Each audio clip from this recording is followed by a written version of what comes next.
Hi, this is Kara from the Special Needs Mom podcast. And this is Angela from Especially Organized, Sensible Solutions for Special Needs Moms.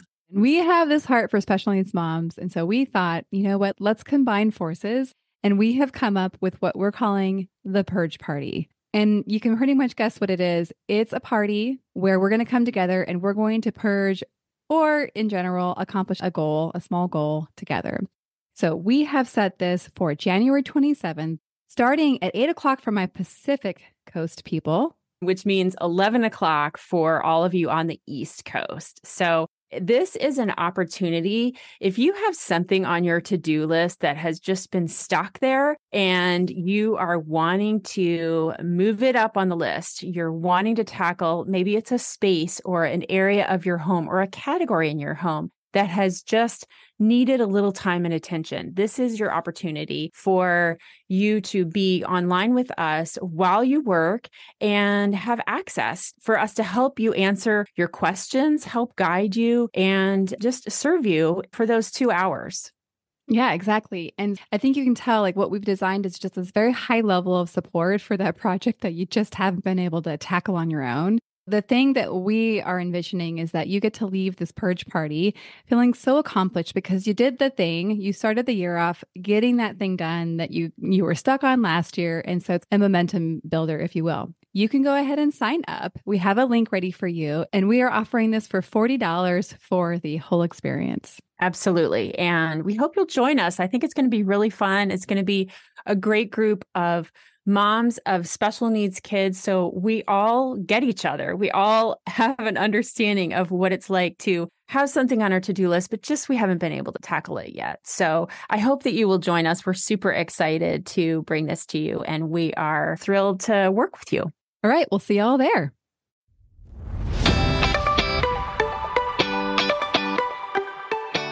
Hi, I'm Kara Riska, life coach, wife, and the mother of 4 incredible and unique kids.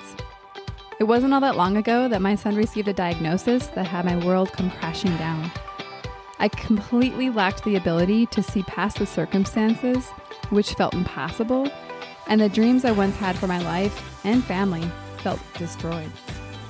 Fast forward past many years of surviving and not at all thriving, and you'll see a mom who trusts that she can handle anything that comes her way and has access to the power and grace that once felt so completely lacking.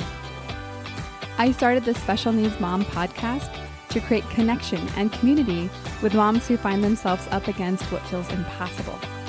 My intention is to spark the flare of possibility in your own life and rekindle the dreams that you hold impossible now. This isn't a podcast about your special needs child. This is a podcast about you. If you're a mom who feels anxious, alone, or stuck, then you are in the right place. Welcome. Hello, and welcome back to the Special Needs Mom podcast. This is Kara, just like it said in the intro.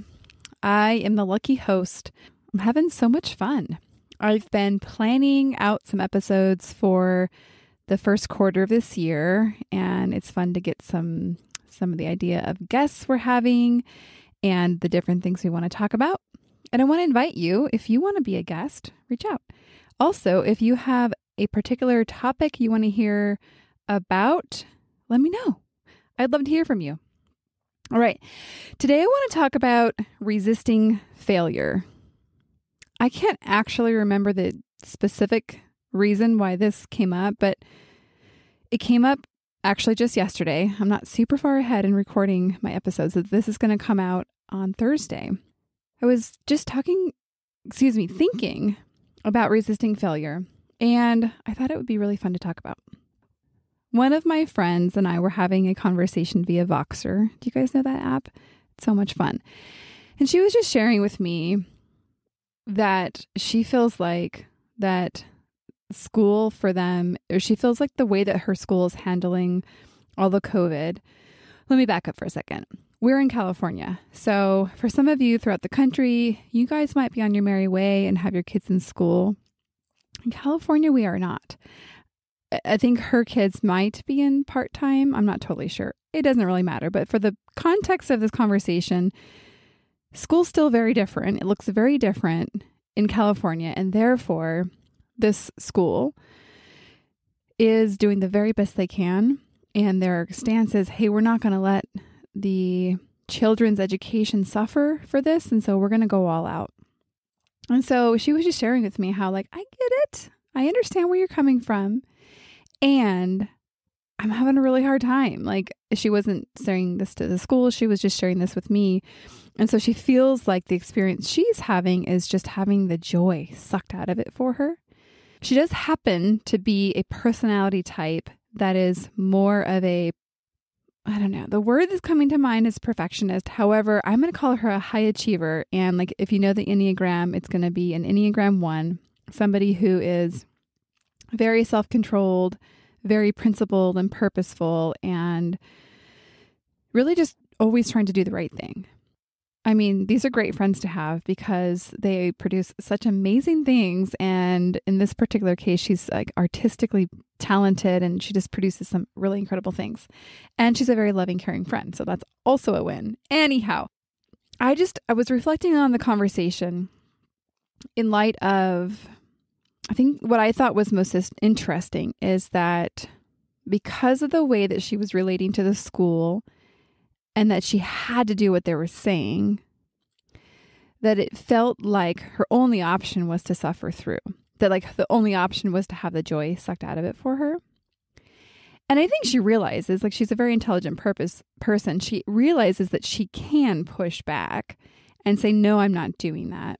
But in her case, the two options that seemed clearest to her was completing everything that they said so that she doesn't fail as a mom to her kids. Obviously, like, she's supporting her kids. So it's support, like, she doesn't fail in the supporting of her children. But I think a lot of us moms take responsibility for the results our kids produce. And I've had an episode on that already, but I will talk a lot more about that. But she has an intention of wanting to show up for these kids. I think that's where she's coming from. And so her option is to let herself and these kids down, or to have some conflict by pushing back at the school. Now, at face value, she's just trying to support herself and these kids. But if you look a little bit deeper, she's really trying to avoid what would be perceived by herself as a failure if she didn't meet the expectations that were being asked of her. And she was trying to avoid conflict.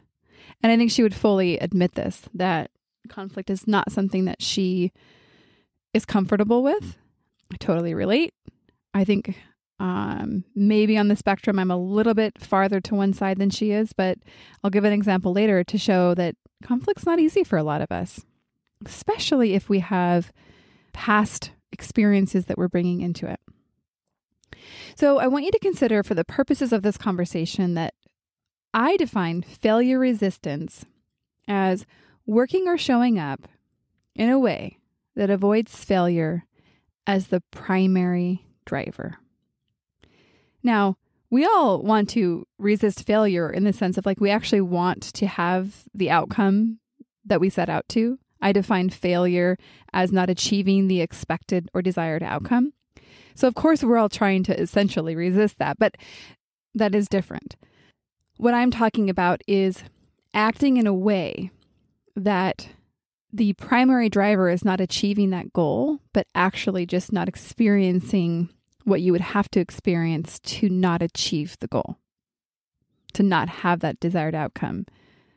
It's a kind of a mouthful. I'm going to say it again. So the failure resistance is not actually trying to resist not succeeding, but it's actually resisting the experience of failing. I don't think I even said it better that time. So again, failure resistance is working or showing up in a way that avoids failure as the primary driver, as opposed to having the achievement of the goal as the primary driver. So do you see the difference there? It's very subtle.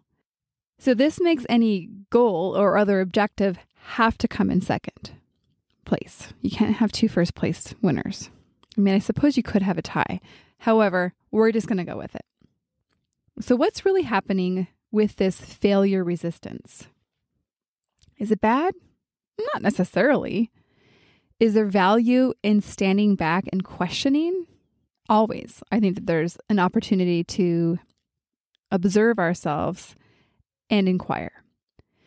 I myself love to check the boxes, to get things right, to meet people's expectations. For me, it often makes me feel safe, protected. I feel like then I can control how people think of me. I don't have to fear them thinking I'm not enough, which to me would be kind of horrible. So when I don't check these boxes, I do fear looking like I'm rocking the boat, I'm being impossible, I'm not being a team player, I'm asking too much, I'm being irresponsible. And then if I were to think that people were thinking these thoughts about me, I would feel embarrassed, inadequate, unliked, unaccepted. And I can give you an example of something that, this was yesterday, actually. Last week and yesterday. So right now, I learned last week that my son's triennial is coming up for his IEP. And for those of you that don't have an IEP, triennial is every 3 years where you do more extensive testing and evaluation to determine if the IEP is appropriate to support your child. There might be a better definition out there, but that's how I understand it. It's my working knowledge. So this triennial is coming up, and so the school proposed a assessment plan for what they were going to test and what they were going to obviously assess to determine what he needed in terms of support at school. So they sent it over to me and I reviewed it. I understand some of it. I don't understand some of it. But what I do know is that because of my dear friend, Ashley Barlow, who's been a guest on this podcast, and at the end of this podcast, I'm going to tell you about a really amazing opportunity that's free. She has a podcast, and I've listened to the couple episodes that talk about a functional behavior assessment. And my son has a lot of behavioral issues. That's probably the primary issue that we have at school. Because of this behavior and what I've learned, I'm like, okay, well, we need an FBA. So I requested this. I said, can this be included in this assessment plan? After they had given it to me, it wasn't on there. I requested it. She responded saying, yeah, but if we don't go back to school, we're not going to be able to do it. Now, this is where, for me, the internal conflict came up. I happen to be the type of person that if I see a roadblock, if I come across a roadblock, I figure out how to go around it, which makes me really good at a lot of things. I'm a problem solver, and it has offered a lot of success in my professional career, and it has made a lot of people upset. And I don't like making people upset. I like people liking me. But because I've gotten enough people upset about, and not intentionally, right? Like I look at a roadblock, I just figure out how to go around it. And there's a lot of conflict that comes up when I'm working with people that come to the roadblock and say, sorry, we got to stop. And I perceived what this woman, who's lovely, she's a great part of the team. I have no issues with her. But her way of looking at it was saying, in this case, and you might see it differently, this is how I perceived it, was saying, yeah, we can do that unless we come across this roadblock, in which case we can't. And so I was a little bit like, I read this email, I processed it. My initial thought response was, no, it's not okay with me. We can't just say we're not going to do it. He especially needs the FBA at home because we're having a lot of behavioral issues. And this is what school looks like right now for an undetermined amount of time. But that to me was going to require me pushing up against where she said she was stopping. And with my history, I was like, I don't want to do that. I don't want to go that. It feels really uncomfortable for me to feel like I'm being pushy. So I ended up last week not responding to the email. It was really just, I just won't, we all do this. Don't respond to the email. It was so easy. And Monday came around. She reminds me, oh, hey, did you get the plan? Are you okay with it? We'd like to proceed. And so yesterday, I get the email and think, okay, I need to move forward. So in this case, I decided that I was going to approve as is, and I was going to risk not doing the right thing, but I was going to give myself permission that if I needed to advocate for something later, that I totally could, but this was an opportunity to continue moving forward, and that I would obviously be willing to feel whatever I needed to feel to advocate for my son. This is an example of failure resistance. My primary driver was avoiding the conflict with making a request beyond what somebody was saying that they could do, rather than the actual outcome of my son's FBA. And that's why I use this as an example. So how will you know if you are resisting failure?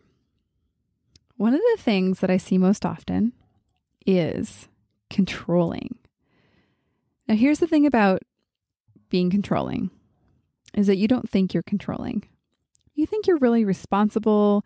You think you're on top of things. You think you know more than other people do. You think that other people are not able to do things in the same way that you are. And you might be right in some cases. I don't know. And you're going to feel like this is going to feel very productive, and you're not going to feel at all like you're controlling. It's the funniest thing when I reflect this to my clients that they're being controlling, because they have no idea. And when they look at it, when I bring it to their attention, it's like we usually laugh. It's like, oh my gosh. The idea of controlling and trying to control the outcome to resist failure, maybe some of it's natural, right? The other thing when we are resisting failure is we set super small goals for yourself, or no goals at all. Another huge one is we procrastinate and avoid. So the perceived feeling of failure is something we definitely don't want to feel in most cases. And so we avoid or delay, that's procrastination. Procrastination I define as delay feeling an unpleasant feeling. And this is super common. Another one is being really harsh on yourself when expectations are not met. Another one is consider failing as not an option. This is especially common with my high achievers out there. Most of the time in your life, you've been able to work hard, apply that brilliant brain of yours, and satisfy your goals and blow everybody else's mind. Except for this strategy is not working when it comes to supporting your child with special needs. Because that same way of being that is trying to achieve the expected or desired outcome at all costs is not working, because ultimately you're not responsible for the results that your child produces. We're often afraid of the consequences that we think will happen if we don't meet expectations, or as a parent, if we don't have our child meet expectations. Most of the time, the worst thing that's going to happen is a feeling. I think a good example of this is the assessment plan example that I gave earlier, is that the worst thing that was going to happen to me in that conversation was me feeling badly about how people thought of me or how I showed up.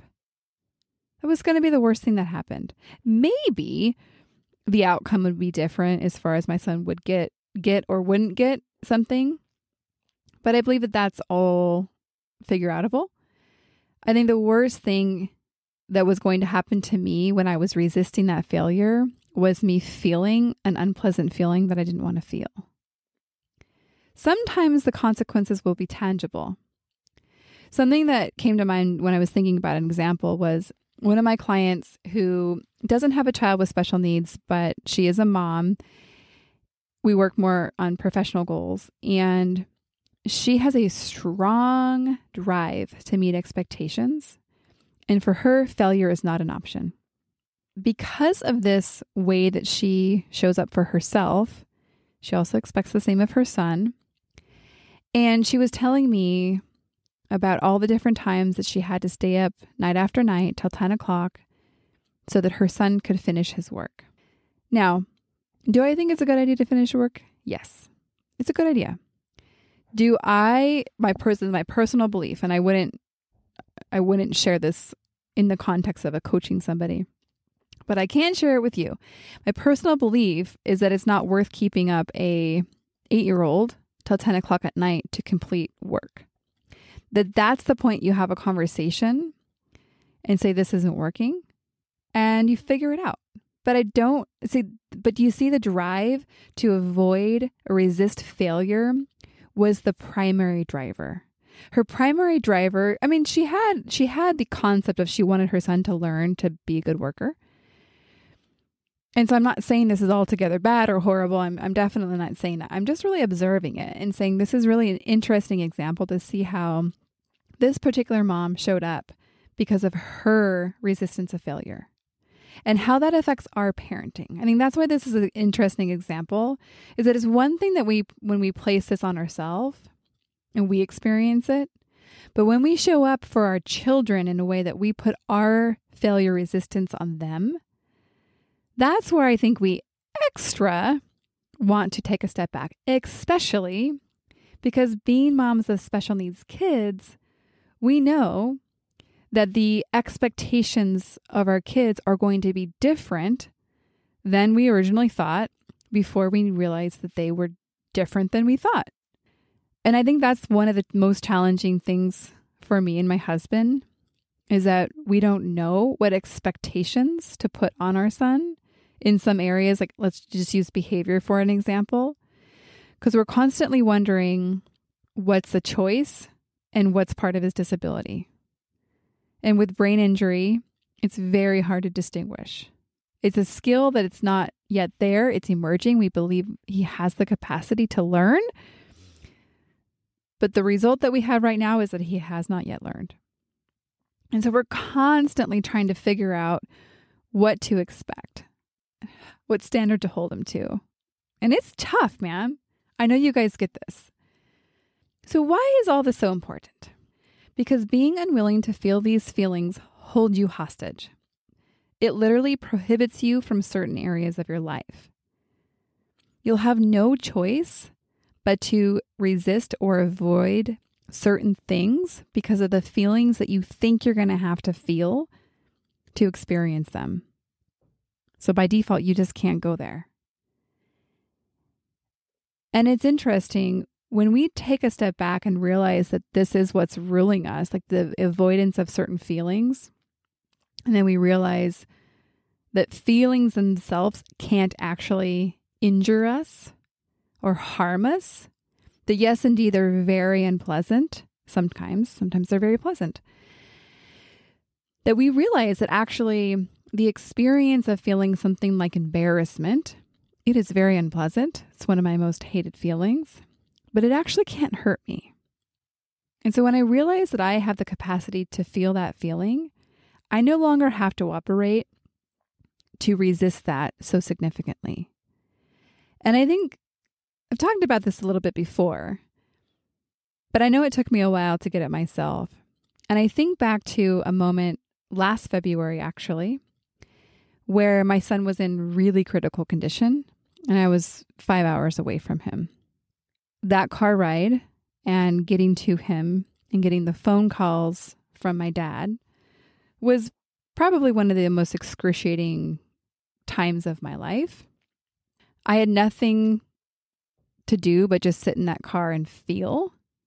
And it was terrible. I remember afterwards feeling so empowered, or maybe the word is feeling so calibrated that if I could feel that level of discomfort, then gosh, what was holding me back in this world? And this is what I have for special needs moms. This is why I'm like, okay, do you realize what you're doing? Do you even realize what this means? It means that because of what you have already experienced as a special needs mom and what you're experiencing every day, that I believe it opens up your capacity to do so much more than you even realize. You're already being confronted with such significant feelings. When you grow your capacity to not resist any of them, that it opens up everything in your life. All right, let me give you a couple ways to, not resist or to notice when you are. So specifically, the first thing is to notice. Awareness is always the precedent for taking on new action and creating a new way of being. So I want you to notice what you think and feel when somebody asks something of you or you ask something of yourself. The example could be the email from the inclusion specialist. She asked me, or she didn't necessarily ask, but she wanted me to finalize the assessment plan so that they could move on. And she told me her thinking. So that would be an opportunity for me to notice. So I'm looking back now at this whole situation, but I think the opportunity I had, was to look back at that first email and really to notice what I was really avoiding. I think I knew it at the time, but I think it might have been Friday. I was like, let's just get back to this on Monday. The next step is to question with gentle curiosity. To question what feeling you are avoiding, if any. I want you to have the name it and claim it concept here, where I want you to actually pause your body to feel the sensation and to give it a name. Here's where there's no right answer. Sometimes the hardest part is actually coming up with the right word to describe the feeling. For most of us, our emotional and feeling vocabulary is quite small. It's going to be happy, sad, grieved, and mad, angry, and it doesn't go much beyond that. There's actually a really great dictionary I bought where it's like a dictionary of emotions, where it's just like a whole book of words of feelings. My kids love looking through it. And I like to thumb through it just to kind of expand my vocabulary of feelings that I might experience. I want you to gently question what feeling you're avoiding. Try to give it a name. And just sit there in curiosity. What's stopping you from moving forward? What are you afraid of? These are just example questions. If you believed you could handle the consequence, which is probably a feeling, would you move forward? And I think we can go back to the example of my friend earlier in the episode. If she were to inquire what was stopping her from pushing back against the school from what some of the things that they were asking her that she didn't think aligned with the real purpose of learning, maybe she might not have felt so stuck. And I think sometimes we might choose to do the same thing, but just having the awareness of why and not feeling like you're forced and pushed to do it, but recognized that you are doing it because you want to. Even if you're going to say, I'm going to do this to avoid conflict, sometimes that even feels better if you just actually know what you're doing and don't put it in the good or bad category. And the last thing is putting one step after another. I like to look at this in terms of everything we do is a form in relationship is a form of a request or promise. Requests can be offers, asking something, inquiring, insisting, inviting. Those are all different forms of requests. And people always have the ability to say no to a request. And on the other side, there's promises. Promises, either accepting something, pledging something, threatening somebody can be a promise. Not like I'm going to hurt you, but more like I'm going to sue you. That would be a threat. You can agree, authorize, concede, guarantee. These are all promises. So you always have the power, people always have the power to deny a request or to accept a request. And you always have the power to make a request. Here's one thing I see people doing is making really, really small requests. Not asking enough of people, not inquiring enough, not asking enough. And then promises. We have several options with promises. We can keep promises. We can not keep promises, or we can revoke them. We can take them back. And a lot of us are like, no, you cannot break a promise. Well, guess what? You can. You may have to feel something, right? So this is where the failure resistance comes in. Like if that came up, if you heard you can break a promise and you had some like feeling there, that's something to inquire about. When you do make a promise, or when somebody breaks a promise with you, all you do is make a new promise or new declaration. You ask what was missing, what will allow you to move forward and make that new promise.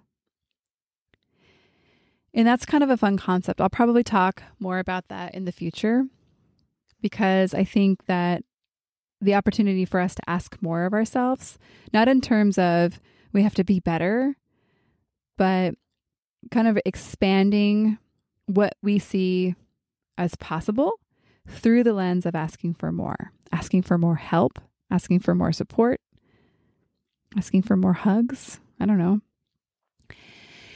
And we're going to wrap up there. This was a little longer than I thought. Hope you guys hung in here till the end. I want to tell you about a couple things, actually. So the first thing is that I mentioned Ashley Barlow. She is a advocate and attorney. She's based out of Kentucky, but she's supporting families all over the country. And she's really, really doing some groundbreaking work in terms of educating parents, educators, schools on how to support these kids with special needs. And I love her style, her tone. She's putting on a conference on the 23rd of January. It's totally free. You have an option, I think, to do, I think it's like a $50 upgrade to be able to have a little bit more flexibility, but it's totally accessible for free. I am speaking there. I'm excited about it. So you can come meet me over there, and there's even an opportunity to like actually hang out virtually. So I'm super excited about that. I'm going to put the link in the show notes so you'll be able to sign up. And I really hope to see you there. Let me know if you sign up, and I'd love to meet up. The other thing I want to make an offer for is to have the one-on-one consultation for the Pathway to Peace process. It's totally complimentary. It's an hour. And I am having so much fun connecting with you guys in real life, and to hearing your stories, and to meeting you exactly where you're at, and giving you this gift of the Pathway to Peace process. I want to make the offer, if you are struggling, to give yourself this gift and to sign up for this conversation. I will also have the link to that on my show notes, and I cannot wait to see you there. We will see you next week. One more thing before we officially wrap up this show. Sometimes when I'm listening to podcasts, I have the experience of wanting more. I'm listening at the very end thinking, I sure wish that episode didn't end. I invite you, if you feel in any way the same way, I invite you to the Special Needs Mom podcast community, which is a free group that I host on Facebook, where we as a community of fellow moms who listen to this podcast and are experiencing life in similar shoes get to talk to one another, get to share stories, get to actually interact. I hope you'll consider joining. See you over there.